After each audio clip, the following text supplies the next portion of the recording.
everyone, my name's Cassandra, and the game that changed me is Dishonored. Alright, so to begin, what is Dishonored? Well, it's a very medieval-esque game. It's from the time where we had empresses and emperors, and it's based in 1837, where a plague that has infected rats, which have now bitten humans and transferred it onto them, which has been killing people in a certain location. This location being that of Dunwall. Corval Atano is the loyal bodyguard to the Empress and her daughter, and upon returning home, he is framed for the death of the Emperor, who was killed by one of the high overseers of the country.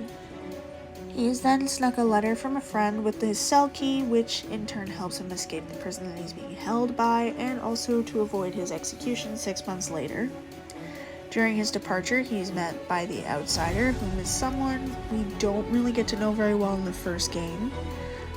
He gives him his sign on his hand, which basically just looks like a weird eyeball with long eyelashes, which you will see a picture of it very shortly. And he basically gives him multiple different abilities, which he can upgrade as he collects certain ruin artifacts, and he can also collect bone charms with the use of giving him abilities such that will help him on his journey to save Emily, who's been kidnapped by the people who killed her mother.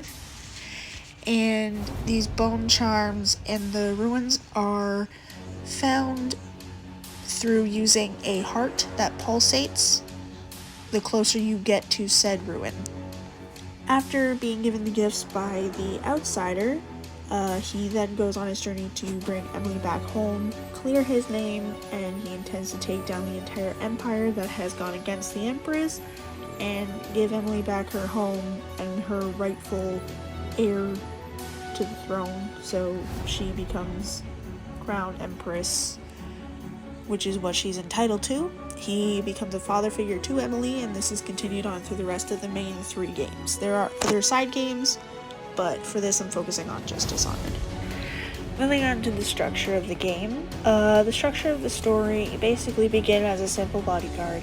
You then become a vigilante, and you end up hunted by the guards who have killed the Empress of Dunwall.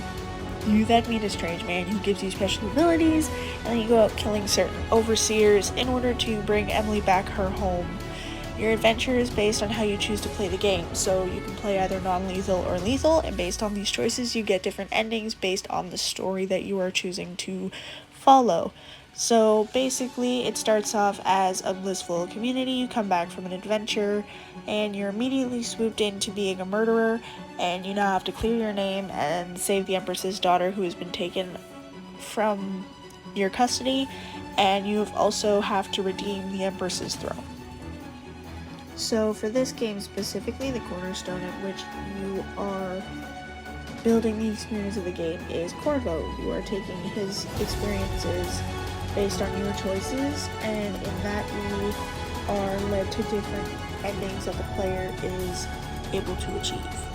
When it comes to the gameplay mechanics of Dishonored, you can really only play this game on 3 different consoles, which is PlayStation, Xbox, and the computer, aka a PC. And when it comes to the basics, you have the trigger button that everybody uses for said a gun. You have melee, which is for the sword that you wield. A crossbow that you pick up, you have stealth, so that's like a crouch button. And you have a variety of different types of arrows as well. You're able then to gain access to different types of abilities from bone charms and ruins. So for the ruins, you can unlock speed, teleportation, and stuff like that. For bone charms, you're able to get a stamina boost. You can gain extra health from eating food lying around. You can also pick up a bone charm that lets you turn white rats into food, so you don't lose health, or you have better opportunities to gain health back as you go along. You also have many choices in this game, so you have the choice to be completely hostile to every other hostile in the game, even non-hostile people. You can kill anybody you want, but the more people you kill, the more negatives that come with it. For example, the number of black rats increase, meaning the higher chance you are to run into them and get injured by them. You can jump, run, climb, teleport, and these are all means of teleportation.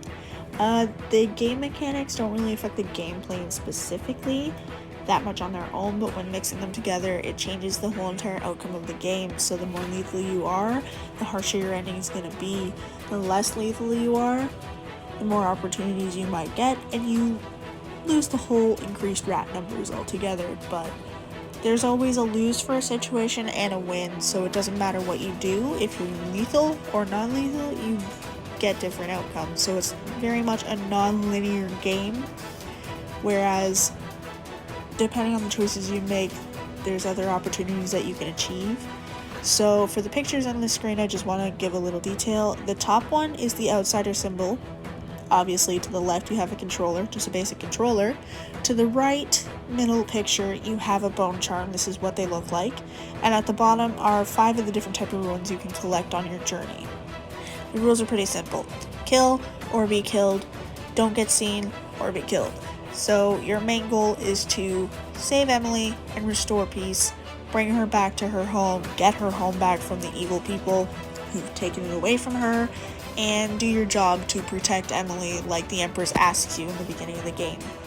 The story is told through a medieval era, and it resides along the olden days, and it follows a royal hierarchy like an empress or an emperor, and it based on having an heir to the throne. And it takes place in 1837, like I said before, which is the time in the world where we faced a lot of dark times, such as plagues, famines, such and such.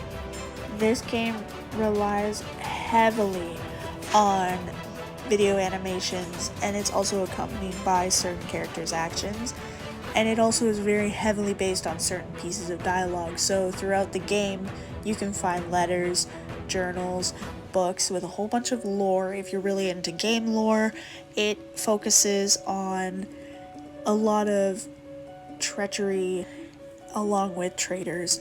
So when it comes to this game, you're really having to pay attention to certain dialogue in order to choose who's on your side and who isn't on your side. You also have to focus on your main goals as well, so it's not just based on the character's goals. You have the opportunity to look around, collect things, read the lore, and make progress in the story based on this. Alright, so my overall experience of this game, I absolutely love it. I despise historical games, I really do, but this one honestly changed my mind, and I honestly want to try a few more of them. It was fun, it had a mix on medieval time, which is an era that I actually really enjoy. My love for the game is unbeatable, I love it so much. I'm really excited to start playing the other 2 main games, which sadly right now I don't have a lot of time to do that. I do really enjoy the game. I love the story, I love the character development, I love Emily and her quirkiness and hide and seek in the beginning of the game. The Empress doesn't have much of a shine, but I can tell that she really cares about her people, and it was executed well on her loyalty to her daughter and to Corvo. I do think the game is really well put together. It was revamped in 2015, and the revamped version is just as good as the old version.